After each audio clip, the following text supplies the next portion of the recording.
Hello friend, आज के चले एसेছি আমি খাওয়ার মেলাতে। আজকে টমেটো নিয়ে এসেছি।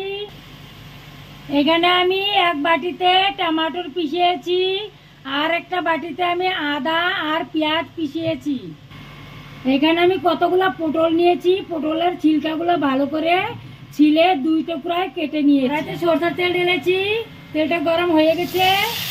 এখন আমি কাটা পটলগুলা কড়াইতে ঢেলে দিয়েছি, অল্প ভেজে নিব। আজকে পটল দিয়ে টমেটো দিয়ে একটা ভালো রেসিপি তৈরি করব।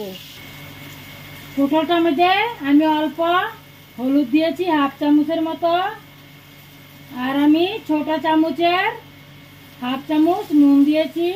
উল্টায় পাল্টায় গোল্ডেন কালারের মতন ভেজে নিব। এখানে দেখো কি সুন্দরভাবে আমি ভেজে নিয়েছি, হয়ে গেছে একদম গোল্ডেন। এখন আমি সবগুলোকে প্লেটে নামিয়ে দিব।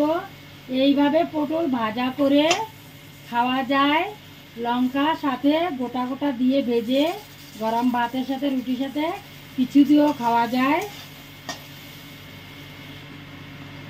পটলটা নামিয়েছি।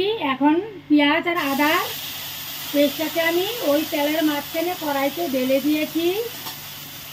এখন নেড়ে দিব অল্প অল্প। পেঁয়াজের কাঁচা গন্ধটা বের হলে বাকি মশলাটা আমি অ্যাড করে দিব। এক চামচ আমি লঙ্কার গুঁড়ো অ্যাড করেছি।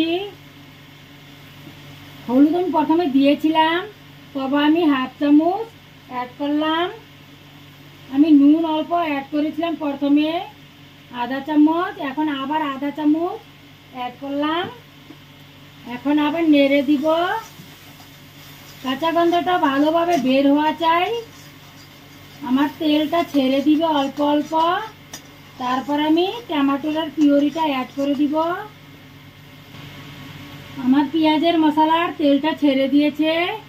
এখন আমি এই যে টমেটো নিয়েছিলাম সেই টমেটোটাকে অ্যাড করে দিলাম। এখন আমি ভালো করে নেড়ে দিব 1 মিনিট। তারপরে আমি পটলটা ভেজেছি সেইটাকেও একসাথে ঢেলে দিব। আমি হলদি নুন দিয়ে পটলগুলো ভালো করে ভেজে নিয়েছি। দেখো একদম সুন্দর হয়ে গেছে আমার ভাজাটা। গরম ভাতের সাথে কিছু দিয়েও খেতে পারো। যদি এই পটল ভাজার রেসিপি পছন্দ হয়ে থাকে অবশ্যই লাইক কমেন্ট শেয়ার করবেন। নমস্কার।